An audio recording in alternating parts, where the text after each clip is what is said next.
ఓ, hello అండి. నా పేరు మురళీకృష్ణ చెరువు. నేను బోర్డ్ ఆఫ్ ద డైరెక్టర్గా పనిచేస్తున్నాను యూనివర్సిటీ ఆఫ్ అప్లైడ్ వేదిక్ సైన్సెస్కి. నాతో పాటు ఉన్నారు డాక్టర్ చాగంటి గారు. నమస్తే సార్. ఓ నమస్తే మురళి గారు. ఓహో, నమస్కారం. అట్లాగే మనతో పాటు శారదా పూర్ణ సొంటి గారు ఉన్నారు. అమ్మ నమస్తే అమ్మ. మరొకసారి నమస్కారం అండి అందరికి.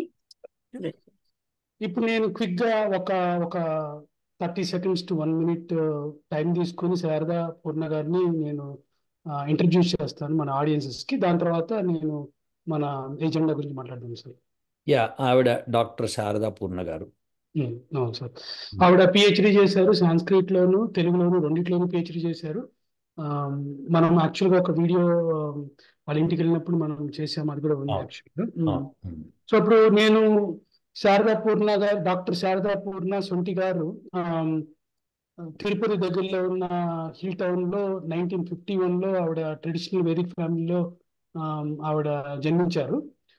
తర్వాత ఆవిడ వేదిక్ మీద తెలుగు మీద లాట్ ఆఫ్ రీసెర్చ్ చేశారు తీవ్రంగా అనేక సంవత్సరాల నుంచి. ఆవిడ ఆవిడ అమెరికాలో ఉంటూ కూడా ఆ, తెలుగులోను సాంస్క్రిట్లోను పిహెచ్డి తీసుకున్నారు ఆవిడ.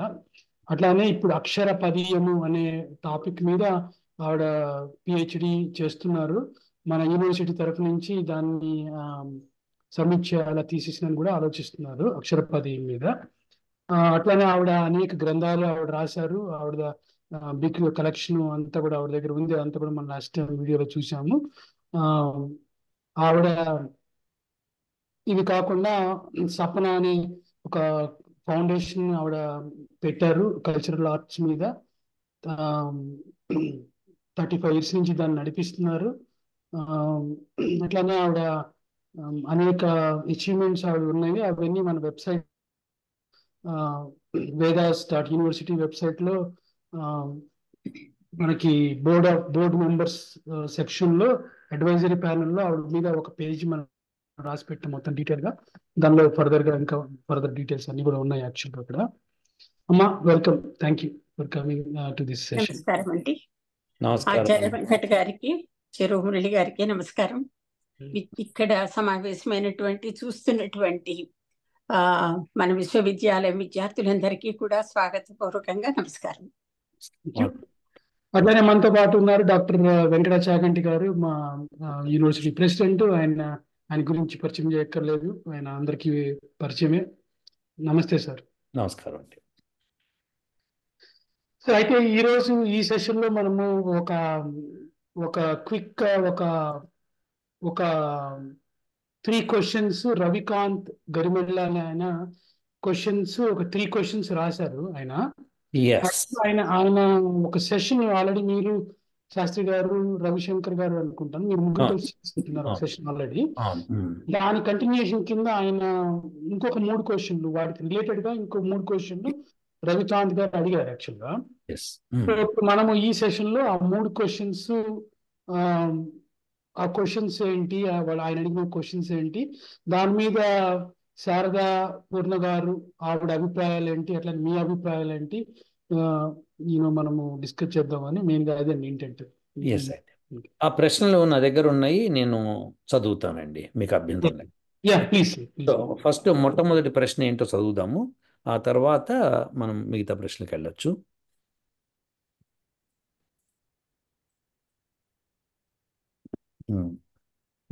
వీరేమన్నారంటే, సరే ఇదంతా ఇంట్రడక్షను, సరే ఫస్ట్ ప్రశ్నకి వెళ్ళిపోదాం.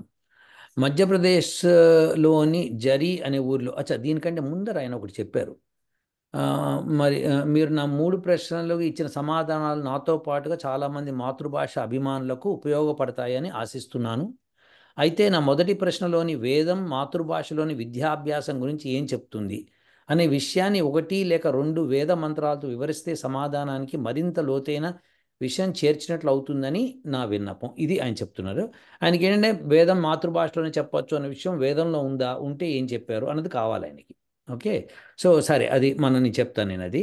సో అది ఆ విషయం నేను మాట్లాడిన తర్వాత అప్పుడు మొదటి ప్రశ్నకి వెళ్దాం, ఏమండి? లెట్ మీ టాక్, బికాజ్ వేదమంత్రం ఆయన అడిగారు కాబట్టి. రవికాంత్ గారు, గమ్మత్ ఏంటంటే రవికాంత్ గారు అర్థం చేసుకోవాల్సింది, ప్లస్ అందరూ ఎవరైతే వాచ్ చేస్తున్న ఈ వీడియోని వాళ్ళందరూ అర్థం చేసుకోవాల్సింది, మొట్టమొదట సృష్టి జరిగింది ఇప్పుడు ప్రస్తుతము టిబెట్ అన్న ప్రాంతంలో జరిగింది.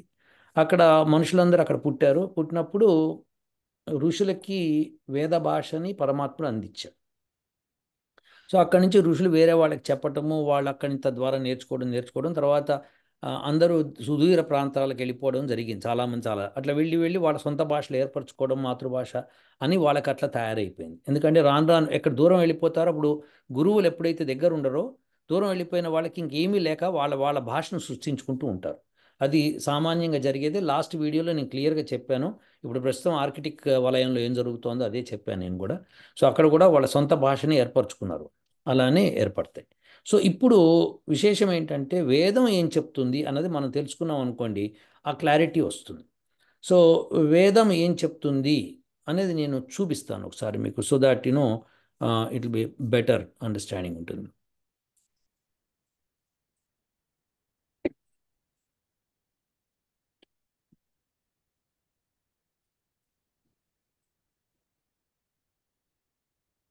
ఇది ఋగ్వేద మంత్రము 1వ మండలము 3వ సూక్తము, దానిలో 10వ మంత్రం ఇది. దేవత సరస్వతీదేవి, ఋషి పదుచ్ఛంద, ఛంద గాయత్రి, స్వర షడ్జ స్వర. ఓం పావకానః సరస్వతీ వాజేభిర్వాజినీవతి యజ్ఞం వష్టు ధియా వాసు. ఇది మంత్రం. అయితే ఇందులో వీటిలో ఇంపార్టెంట్ అంటే పావకానహ. పావక అంటే పవిత్రకారకమైన, నహ అంటే మా యొక్క, సరస్వతి. ఈ సరస్వతి ఏంటో తెలుసుకుందాం. అక్కడ పక్కన పెట్టి వాజేభిర్వాజినీవతి, వాజేభిహి అంటే అన్నాదులతో పాటు, వాజినీవతి అంటే క్రియాప్రాప్తికి హేతుభూతములకు వ్యవహారము. ఇది అంటే అన్నాదులతో పాటు క్రియాప్రాప్తికి హేతుభూతమగు వ్యవహారము అనేది ఈ పవిత్ర కారకమైనది మాకు సరస్వతి అని అర్థం. యజ్ఞం వస్తు ధియావాసు. యజ్ఞం అంటే శిల్ప విద్య, అంటే మనం చేసే యజ్ఞం కూడా యజ్ఞమే. సో అన్నిటికీ యజ్ఞం అనేది కామన్గా పేరు.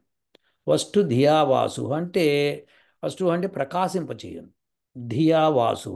ఇక్కడ దియా వాసు అని ఎందుకు చదువుతున్నాం? దియా వసుహు ఉంది కదా అంటే అక్కడ స్వరితం వచ్చింది కాబట్టి అలా వస్తుంది. సో శుద్ధ కర్మతో పాటు వాసప్రాప్తిని కలిగించు అనేది అర్థం వస్తుంది. సో శుద్ధ కర్మతో పాటు వాసప్రాప్తిని కలిగిస్తూ, ప్రాప్తికి హేతుభూతములకు వ్యవహారము, అన్నాదులతో పాటు శిల్ప విద్యను ప్రకాశింపచేయు పవిత్రకారకమైనది సరస్వతి అని. ఇది ఈ మంత్రం. సో ఇందులో మరి మాతృభాష గురించి ఏం లేదు కదండి అని వస్తుంది. కానీ సరస్వతి మంత్రాలు చెప్పేటప్పుడు 1, 2, 3 మంత్రాలు వరుస పెట్టి చదువుతాం కాబట్టి 2వ మంత్రంకి వెళ్దాం. ఇది 2వ మంత్రం. ఓం చోదయిత్రీ సూనృతానాం చేతంతి సుమతీనాం యజ్ఞం ధాదే సరస్వతి. ఇది మంత్రం.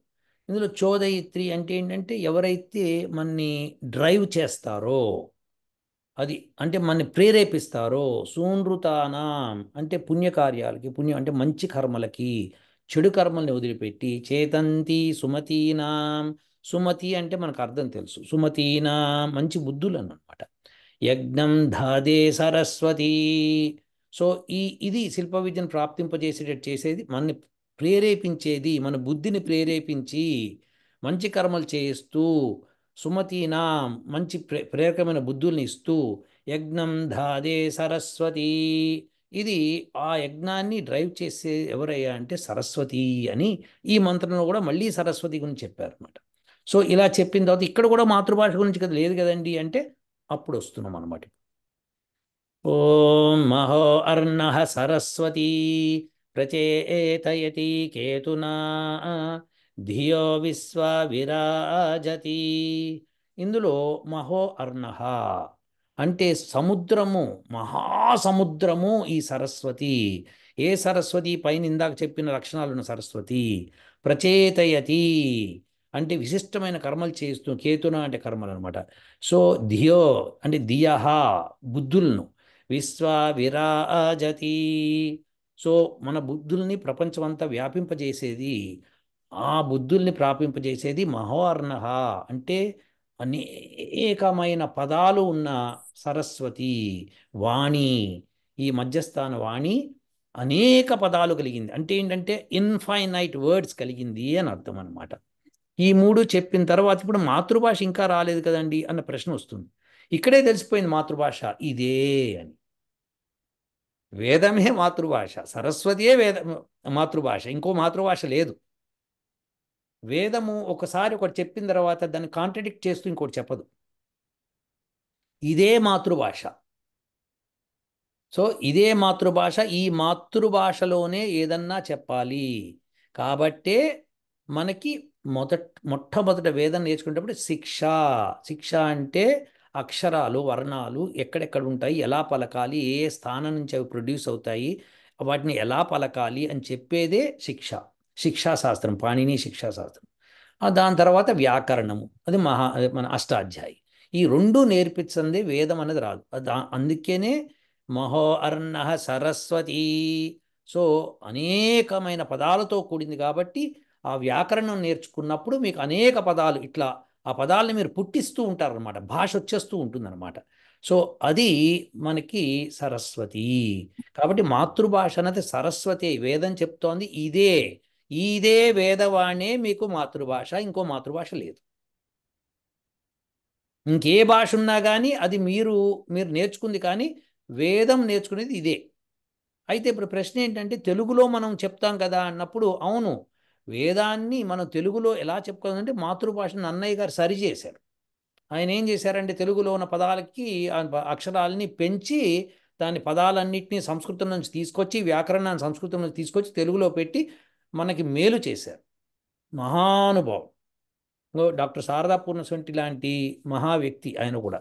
సో అలా ఆయన డబుల్ పిహెచ్డి ఆ రోజుల్లో ఆయన సర్వసమర్థుడు, ఆయన చేశాడు. కాబట్టి మనకి ఈ రోజున సులభతరం అవుతోంది. అదే ఏ ఉర్దూలోనూ చెప్పలేం కదా. సో అలా అనమాట. కాబట్టి మన మాతృభాష అన్నది సంస్కృతమే. మొట్టమొదటి నుంచి కూడా మనకి సంస్కృతమే మాతృభాష. కాబట్టి మనం వేదం చెప్తున్నాము అంటే సంస్కృతంలోనే చెప్తూ ఉంటాం. తెలుగు స్క్రిప్ట్లో రాయొచ్చు.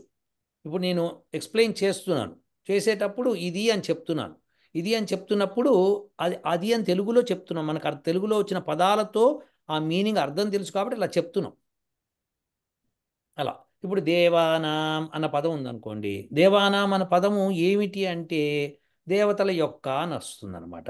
ఇది బహువచనము, ఇది షష్ఠీ విభక్తి అని చెప్పుకొస్తాం. తెలుగులో మనకి విభక్తులు ఉన్నాయి కదా. సో అదే విషయాన్ని మనం చెప్తున్నాం అనమాట. సో దెర్ఫోర్ మనం చెప్పేదంతా ఆ మాతృభాష అనేది సంస్కృతంలోనే. అది తప్పితే ఇంకో వాణి లేదు. వేదవాణి అన్నది సరస్వతి. ఆ సరస్వతి వేదవాణి మాధ్యమిక వాక్కు మహార్ణః, మహాసముద్రము. దాన్ని మనం ఎన్ని పదాలు ప్రొడ్యూస్ చేసినా ఇంకా ఇంకా ఇంకా ప్రొడ్యూస్ అవుతుంటాయి అన్నమాట. అందుకనే ఈ వేదాన్ని మనకి ఏమంటారంటే భూత భవిష్యత్ వర్తమాన కాలాల నాలెడ్జ్. కాబట్టి మనకి వర్తమాన కాలంలో ఇప్పుడు నడుస్తున్న కాలంలో ఒక పదం కావాలనుకోండి వేదం నుంచి తెచ్చుకోవచ్చు. దాంతోనే సైన్స్ వస్తుంది. ఒకప్పుడు జరిగిన దాన్ని చెప్పడానికి కూడా వేదం నుంచి చెప్పచ్చు. ఇక ఫ్యూచర్లో జరగబోయేది కూడా వేదం ద్వారా చెప్పచ్చు. ఎందుకంటే పదాలను నేను సృష్టించుకోవటమే. పదాలతో పాటు ఆటోమేటిక్గా మనకు సబ్జెక్ట్ వచ్చేస్తుంది. సో దేర్ఫోర్ అది. సో సమాధానం ఆయనకు దొరికిందని అనుకుంటున్నాను. ఇప్పటికీ అర్థం కాబట్టి మళ్ళీ ఒకసారి చెప్పచ్చు. సో ఇప్పుడు మనం మొదటి ప్రశ్నకి వెళ్దాం. ఆయన ఇచ్చిన మొదటి ప్రశ్నకి వెళ్తే మనకి ఇంకో క్లారిటీ వస్తుంది.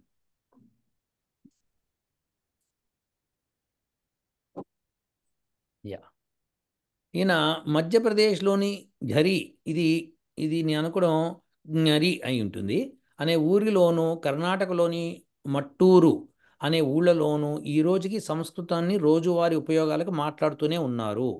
ఆ రెండు ఊళ్ళ ప్రజలు హిందీ కన్నడలతో పాటు దేవభాషని కూడా తమ దైనందిన జీవితాల్లో ఉపయోగిస్తున్నారు కదా. అటువంటప్పుడు ఆ ఊరి వారి మాతృభాషను సంస్కృతంగా మనం భావించవచ్చా? ఇది వారి ప్రశ్న. సో కర్ణాటక ఒకటి, మధ్యప్రదేశ్ ఒకటి, వాళ్ళ భాషలు హిందీ కన్నడ అయినా కానీ వాళ్ళు సంస్కృతంలో మాట్లాడుకుంటుంటారు. కాబట్టి మాతృభాష సంస్కృతం అనవచ్చా అన్న ప్రశ్న అన్నమాట. ఇక మురళి గారు మీరు టేక్ ఓవర్ చేసి మొదలు పెట్టచ్చు. సార్, దీనికి నేనేమనుకుంటున్నానో చెప్తాను సార్ ఫస్ట్. దాని తర్వాత శారదా పూర్ణ సొంటి గారు ఆవిడ అభిప్రాయం తీసుకుని అప్పుడు మళ్ళీ మీ అభిప్రాయంతో ఆ క్వశ్చన్ క్లోజ్ చేద్దాం సార్.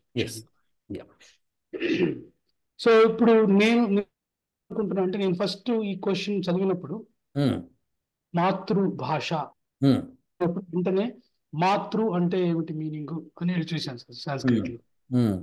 మాతృ మీనింగ్ ఏంటంటే చాలా మీనింగ్లు ఉన్నాయి మాతృకి. కొన్ని చదువుతాను, ఒక 4 చదువుతాను. మొదటి అమ్మ, మదర్ అమ్మ. రెండోది కౌ, ఆవు. ఆవును కూడా మాతృ చెప్తారు. ఇంకా మిగతా 2 విషయాలు అంటే మతిపోయింది నాకు యాక్చువల్గా. ఒకటి ఏంటంటే భూమి, ఈ అర్త్ ని మాతృ అంటారు. భూమి మాతృ అనే.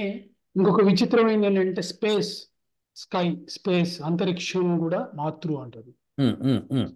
మీరు ఇందా చెప్పిన మహోవర్ణవాలో ఆ మాతృకి కరెక్ట్ సరిపోదు. అంతరిక్షం నుంచి ఆ చుట్టుపక్కల ఉన్న ఆ భూములకి లేదా ఆ భూమికి ఆ అక్షరాలని ఆ వాక్కుని మొత్తాన్ని ఆ మధ్య అంతరిక్షం నుంచి ప్రసాదిస్తుంది ఆవిడ సరస్వతీదేవి. కాబట్టి మీరు చెప్పినట్టు మాతృభాష అంటే అది ఆటోమేటిక్ గా మనం ప్రత్యేకంగా ఏమి చెప్పకపోతే అది వేదము సంస్కృతము అని అర్థం తీసుకోవచ్చు అని నేను కూడా భావిస్తున్నాను. సో దానికి ఈ మాతృకి సాంస్క్రిట్ లో ఉన్న ఈ అర్థాలే, సాంస్క్రిట్ లో ఉన్న గొప్ప అవి నామాలు, వాటి పేరులోనే వాటి అర్థాలు కూడా ఎంబెడ్ అయి ఉంటాయి. కాబట్టి మాతృలోనే దాని అర్థం అంతా చెప్పేయబడింది ఆల్రెడీ అందులోనే. అందుకని నేను కూడా అదే వేదము, నేను సంస్కృతం, ఆ వేదాన్ని అర్థం చేసుకోవడానికి సంస్కృతంలో అది చెప్పబడింది కాబట్టి దాన్ని సంస్కృతము దాని ద్వారా చెప్పబడిన వేదము అదే మాతృభాష నేను ఆయన అంటే అది కరెక్ట్. ప్రొసీడ్. సో అది సార్ నా ఉద్దేశము. శారదా పూర్ణ గారు, అమ్మ మీరేమంటారమ్మా? గరిమెళ్ళ రవికాంత్ గారు ప్రశ్నలు చాలా బాగున్నాయి. అవి ప్రధానంగా వరల్డ్ వ్యూని చెప్తున్నాయి. అంటే ఏంటంటే మనకి ఏ భాష గురించి చెప్పాలన్నా, ఏ విషయం గురించి చెప్పాలన్నా ట్రెడిషనల్ స్పెక్యులేటివ్ వరల్డ్ వ్యూ ఒకటి ఉంటుంది, modern scientific rational world view ఒకటి ఉంటుంది. అంటే ఏంటంటే మొదటిది తత్వాన్ని చెప్తుంది, రెండవది శాస్త్రాన్ని చెప్తుంది. శాస్త్రం అనేది లౌకికంగా కావాలి, తత్వం అనేది మన అనుభూతికి కావాలి. ఈ రెండిటికి కూడా దోవనిచ్చేది వేద భాషే. అందువలన లౌకిక సంస్కృత భాష ముందు నుంచి చివరి దాకా కూడా నమామి వేద మాతరం అంటుంది. అంటే వేదాన్ని మాతృశబ్దంతోనే తల్లిగానే భావిస్తుంది, ఆ విధంగానే చెప్తుంది. అయితే వేదం దాని గురించి నేను అమ్మనని చెప్తుందా? నాది అమ్మ భాష, నాది తల్లి భాష, నాది మాతృభాష అని చెప్తుందా? చెప్పదు.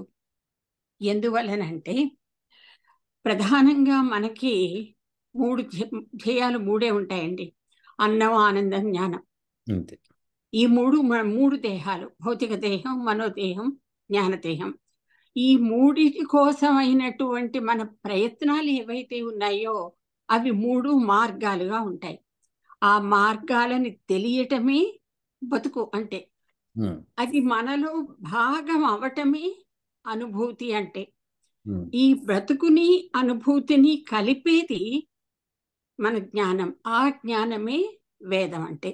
అయితే ఇప్పుడు దీనికోసం మనకి రకరకాల మార్గాలు ఉంటాయి.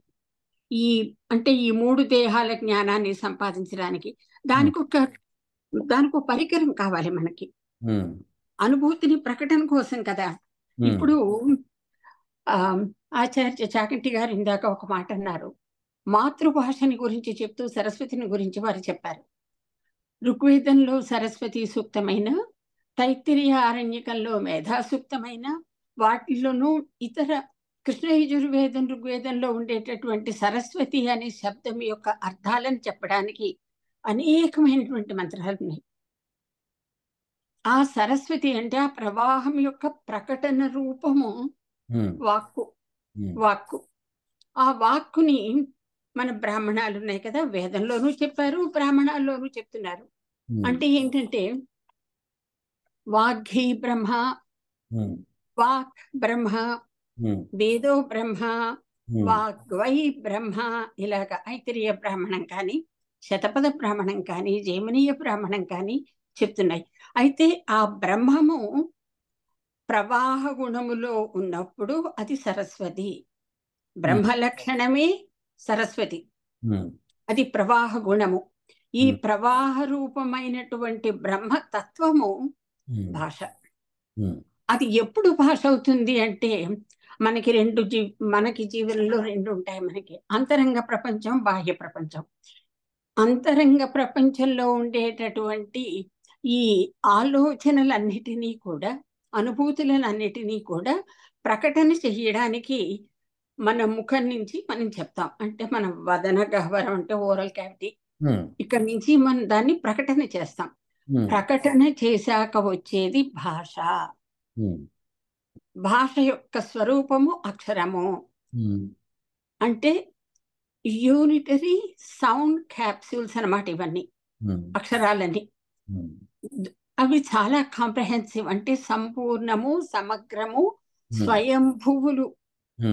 అది ఎవ్వరూ పుట్టించలేదు అక్షర శక్తి. ఒకటి, ఇప్పుడు వారు చెప్పిన విషయంలో మాతృభాష అనేటటువంటి విషయాన్ని మనం పటిష్టం చేయాలి. ఇక్కడ వేదము మాతృభాష అని ఎందుకు అంటున్నామో చెప్పాలి. ఆచార్య గారు చెప్పారు చాలా వరకు. నాకు తోచినది ఏమిటి అంటే మన జీవనం, మన బతుకు యొక్క అనుభూతిని ప్రకటన చేయడానికి మనము వాడుకునేటటువంటి పరికరము భాష. అది పెట్టుకున్నట్లయితే ఈ భాష మనకి ఎవరిచ్చారు? మన అమ్మ 9 నెలలు మోసిన తరువాత, కన్న తరువాత ఆవిడ చెప్తుంది. అకారం దగ్గర నుంచి మకారం దాకా అక్షరాలన్నీ ఆవిడ చెప్తుంది. అంటే అలాగే వేదం అగ్నిమీళే పురోహితం అని మొదలుపెట్టింది, అకారంతో మొదలుపెట్టింది. పురోహితం అంటూ మకారంతో అంతం చేసింది. దానిని అక్షర విభాగం చేసినట్లయితే మనం వేద మంత్రాన్ని ఒక్కొక్క అక్షరాన్ని విడదీసి చెప్పేదెవరు? తల్లి. అంచేత ఆవిడ వేదమాతరం. ఆవిడికి మనం నమస్కారం చేసుకుంటున్నాం. అక్కడి దాకా నేను చెప్తాను. ఇందాక మనం అనుకున్నట్టుగా తల్లి నాది మాతృభాష, నేను ఇవన్నీ చెప్పదు, వేదం కూడా చెప్పదు. కానీ మార్గాలు చూపిస్తుంది. ఈ మార్గాల్లో వెళ్తే నీకు ఇవన్నీ అందుతాయని చెప్తుంది. ఏం పర్వాలేదమ్మా, నీకు అన్నీ తెలుస్తాయని తల్లులు ఎలా అంటారో వేదం కూడా మనకు అలాగనే చెప్తుంది. ఇప్పుడు ప్రశ్నకి సమాధానం చెప్తాను నేను. మధ్యప్రదేశ్లోను, కర్ణాటక రాష్ట్రంలోనూ కూడా నిజానికి సంస్కృతం చాలా ప్రబలంగా ఉన్నమాట వాస్తవం. అక్కడ నేను కర్ణాటక వెళ్ళడం సంభవించింది. అక్కడ గ్రామాలలో పిల్లలు కానీ పెద్దలు కానీ నిత్య రోజువారీ వ్యవహారం చాలా వరకు సంస్కృత భాషకి దగ్గరగా నడుస్తుంది. ఎందువలన? అది చేయడానికి కారణం ఏమిటి? అలా అవ్వడానికి కారణం ఏమిటి? వారు భాషని 2 విధాలుగా చూశారు. ఒకటి వ్యవహార రోజువారీ దైనందిక భాష, అది వేరు. వాళ్ళ అంతరంగ జీవనం అంటే వాళ్ళ జీవన విధానానికి, వాళ్ళ బతుక్కి ఆధారమైనటువంటి భాష ఏది ఉందో దానిని వారు వేరుగా చూశారు. అది చూసినప్పుడు ఏమిటవుతుందంటే ప్రజలకి ఈ భాష అనేది దానికి నిర్వచనం తెలియాలి, ప్రయోగం తెలియాలి, ప్రయోజనం తెలియాలి, వినియోగం తెలియాలి, ఎందుకు, ఎవరికి, ఇది ఎన్ని రకాలు, ఇవన్నీ తెలియవలసిన అవసరం ఉంది. అది అప్పుడు వారు ఎందుకు సంస్కృతం వాడుతున్నారు? దేనితో పాటు? కన్నడ, హిందీ భాషలతో పాటుగా వాడుతున్నారు. అంటే వారికి తేడా తెలిసింది. అంతరంగ జీవనం వేరు, వ్యావహారిక జీవనం వేరు అనేటటువంటి విషయం మీద పరిపూర్ణమైన అవగాహన ఉంది. ఆ ఉండడానికి కావలసిన వాతావరణం కూడా అక్కడ ఉన్నది. అది మనం గమనించవచ్చు. అవగాహన ఉంటే చాలదు, ఆచరణలో పెట్టడానికి తగినటువంటి వెసులుబాటు కూడా కావాలి. ఆ వెసులుబాటు కూడా ఆ 2 రాష్ట్రాల్లో ఉన్నాయి అని నా అభిప్రాయం. రెండవది చెప్తాను. భాష అని ఇంకొక విషయం చెప్పి నేను సమాజం ఇచ్చే భాష వేరు, ప్రభుత్వం ఇచ్చే భాష వేరు, రాజకీయాలు ఇచ్చే భాష వేరు, మనకి ధనాన్ని సంపాదించడానికి ఆదాయ వ్యవహారాలకు ఉండే భాష వేరు, ఉద్యమాల భాష వేరు, తర్వాత మేధస్సుకి తేడా తెలియని వారు ఉంటారే, అంటే స్వజనానికి తేడా తెలియని రాజకీయ నాయకుల భాష, అది మరో భాష, అది వేరు. ఇవన్నీ కూడా నిత్య వ్యవహారానికి పనికొచ్చేవి. కన్నడ, హిందీ భాషలు కూడా లౌకికమైన నిత్య వ్యవహారానికి సంబంధించినవే. అంచేత తెలుగు కూడా అంతే. కానీ కొన్ని భాషలు శిష్ట వ్యవహారికమనేటటువంటి తెలుగు భాషా శాఖ ఒకటి వేరే ఉంది. వారు ఏం చేస్తున్నారంటే సంస్కృతానికి దగ్గరగా తీసుకుని వెళ్తున్నారు. ఒక విషయం నేను చెప్పాలి. All worldly languages are real world models only. All worldly languages are real world models. Veda భాష అనేది ఉంది, అది రియాలిటీకి మోడల్. రియల్ వరల్డ్ మోడల్స్ వేరు, రియాలిటీ మోడల్ వేరు. అంటే ఏంటంటే తత్వం వేరు, శాస్త్రం వేరు, వస్తువు వేరు, పదార్థము వేరు. అంచేత లివింగ్ వేరు, లైఫ్ వేరు. లైఫ్కి సంబంధించిన భాష వేద భాష అయితే, లివింగ్కి సంబంధించినటువంటిది సంస్కృతం నుంచి మనకు వచ్చిన మాండలికాల వరకు అన్నీ అది. మన పాణిని గారు పాపం భాష మొదలు పెట్టారు. ఆయన దానికి ఎక్కడ అడ్డు లేకుండా ఆయన ఏం చేశారంటే సంపూర్ణంగా సంస్కరించేశారు భాషని. సంస్కరించి మనకు అందించారు ఆయన. అరటిపండు ఒలిచి చేతిలో పెట్టినట్లుగా మనకు అందించారు ఆయన. ఇంకా ఏమి మిగల్చలేదు మార్పులు చేయడానికి. పాణిని అష్టాధ్యాయి చూసినట్లయితే దాని ఆధారంగా లౌకికమైన భాషలన్నీ వచ్చాయి. ఇప్పుడు హిందీ, కన్నడ, తెలుగు ఈ భాషలు రాష్ట్రీయమైనటువంటి ప్రాంతీయమైనటువంటి భాషలు. ఆ భాషలు సంస్కృత భాషని అర్థం చేసుకోవడానికి ఒక చిన్న చిన్న సందులు అన్నమాట. వీటి ద్వారా సంస్కృతం నేర్చుకుని అష్టాధ్యాయి ద్వారా పాణిని అందించినటువంటి భాష ద్వారా మన వేదాన్ని అర్థం చేసుకునే ప్రయత్నం చేస్తున్నాం. అందువలన వారు చెప్పినట్లుగా అది వారు వాడటం అనేటటువంటి అయితే అది మాతృభాష. అంటే మానవులందరికీ సర్వ సృష్టికి మాతృభాష వేద భాష మాత్రమే, అది నిశ్చయం. ఎందుకంటే నమామి వేద మాత్రం అనుకున్నాం కదా. అంచేత దాని భాషే మాతృభాష. అంచేత సంస్కృతం ప్రయోగ భాష, కన్నడం హిందీ ప్రయోజన వ్యవహారిక భాష, వేద భాష మనకి మాతృభాష. అంచేత మనందరికీ మాతృభాష సంస్కృతమే. అది ఎక్కడా పరిమితి లేదు, అందరికీ ఒకటి. బాగా చెప్పారు. అద్భుతం, అద్భుతం, చాలా బాగా చెప్పారు. చాలా బాగుంది. డాక్టర్ చాగంటి గారు మీరేమంటారు? ఇక ఆవిడంత చెప్పిన తర్వాత నేను చెప్పడానికి ఏం మిగిలిందని, అయినా సరే ఒక మాట చెప్పి నేను గుర్తు చేస్తాను. అదేంటంటే ఆయన అడిగిన ప్రశ్న ఏంటంటే వాళ్ళది ఇప్పుడు సంస్కృతం మాతృభాష లేకపోతే వేరే హిందీనా లేకపోతే కన్నడ అని. సో ఆవిడ ఆల్రెడీ కవర్ చేసి స్పష్టంగా చెప్పారు ఏదేమిటో అర్థం చేసుకుందుకు. ఇందులో సంస్కృతమే మాతృభాష అనేది మళ్ళీ ఒక్కసారి నేను చెప్తాను, ఆవిడ చెప్పినట్టే నేను చెప్తున్నాను. ఏంటంటే ఎందుకు అంటే మాతృమూర్తి ఇచ్చిన మనకి ఆ యొక్క భద్రం ఇంకెవరు ఇవ్వరు. భద్రం అంటే ఏంటంటే అన్నిటికీ మించిన ఐశ్వర్యం. అటువంటి ఐశ్వర్యం తల్లి తప్పితే ఇంకెవరు ఇవ్వలేరు. సో ఈ వేదం తప్పితే ఇంకెవ్వరు ఏ భాష కూడా భద్రం ఇవ్వలేరు. ఆవిడ అన్నట్టుగా వ్యావహారికం అవ్వచ్చు, గవర్నమెంట్తోనో లేదా పబ్లిక్తోనో మాట్లాడడానికి వ్యావహారికం అది.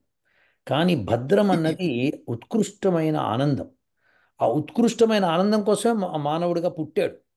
పుట్టుకే మన దానికోసం. కాబట్టి మన మాతృభాష సంస్కృతమే, మిగతావి కావు.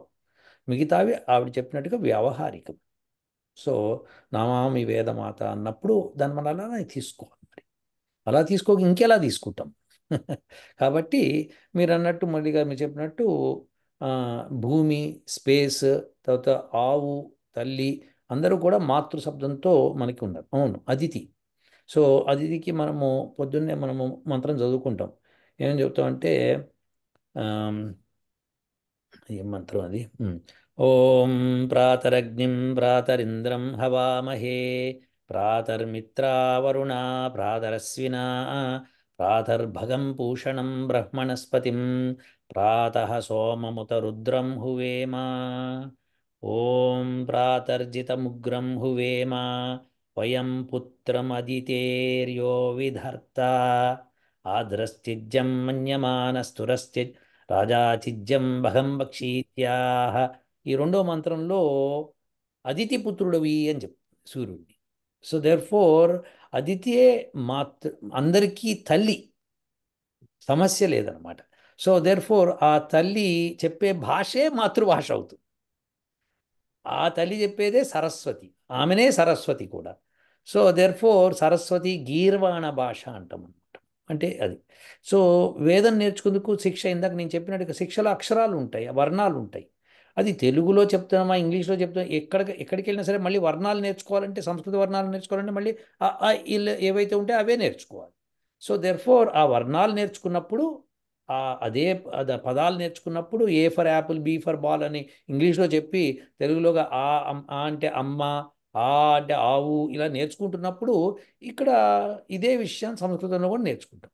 కాబట్టి ఏదైతే మనకి భద్రం ఇస్తుందో, మనకి అమితమైన ఆనందం ఇస్తుందో, ఏదైతే మన జీవిత సాఫల్యానికి కారణమవుతుందో అదే మాతృభాష, ఇంకొకటి కాదు. దాన్నే డాక్టర్ శారదా పూర్ణ గారు చెప్పారు క్లియర్గా, అది వేదము, వేద భాషనే అది. సో దెర్ఫోర్ వాళ్ళు మాట్లాడేది వాళ్ళ మాతృభాష ఏదంటే, ఎవ్వరికి అయినా సరే మాతృభాష వేదం అన్నప్పుడు ఇక వాళ్ళైతే ఏమైంది, వీళ్ళైతే ఏమైంది. సంస్కృతం అన్నది సంస్కరించబడినది. అంటే ఏంటంటే వేదంలో తీసుకున్న పదాలని యాజ్ ఈజ్గా వాడాలంటే భాష కింద వాడడానికి రాదు, అది మంత్రాలవి. కాబట్టి అవన్నీ సంహితలు అంటారు. సో సంహిత వేరు, సంస్కృతంలో మాట్లాడడం వేరు. సంహిత అంటే ఏమిటో మీకు క్లియర్గా అర్థం అవ్వాలి. అదేంటంటే ఒక అక్షరాన్ని ఇంకో అక్షరాన్ని జోడించి పదం తయారు చేస్తాము, అది సంహిత. ఒక పదము ఇంకో పదము కలిపి జోడిస్తే అది సంహిత. పదాలు కలుపుకుంటూ వెళ్తూ వాక్యం చేస్తాము, అదొక సంహిత. వాక్యాలన్నింటినీ కలపడాన్ని సంహిత అంట. వేద మంత్రాలన్నీ వాక్యాలను కలుపుతూ వెళ్ళిపోతుంది కాబట్టి దాని సంహిత అని పేరు వేదానికి. సో దేర్ ఫోర్ వేదం వేరు, సంస్కృతం వేరు. ఎవరన్నా సంస్కృతం వస్తే వేదం వస్తుంది అనుకోవడం చాలా పొరపాటు. సంస్కృతం వేరు, అది సంస్కరింపబడింది, మాట్లాడుకోవడానికి పనికొచ్చేది. మనం ఇదే మాట్లాడుకున్నాం సార్ చాలాసార్లు, వేదం నుంచే సంస్కృతం వచ్చింది. అది వేదం నుంచి సంస్కృతం రావాలి కానీ సంస్కృతం నుంచి వేదం రాదు. అది కాబట్టి మన మాతృభాష సరస్వతి. సో అదే అందరికి ఎవరికైనా సరే. అద్భుతం. ఇంకా రెండో ప్రశ్నకి వెళ్దాం మరి.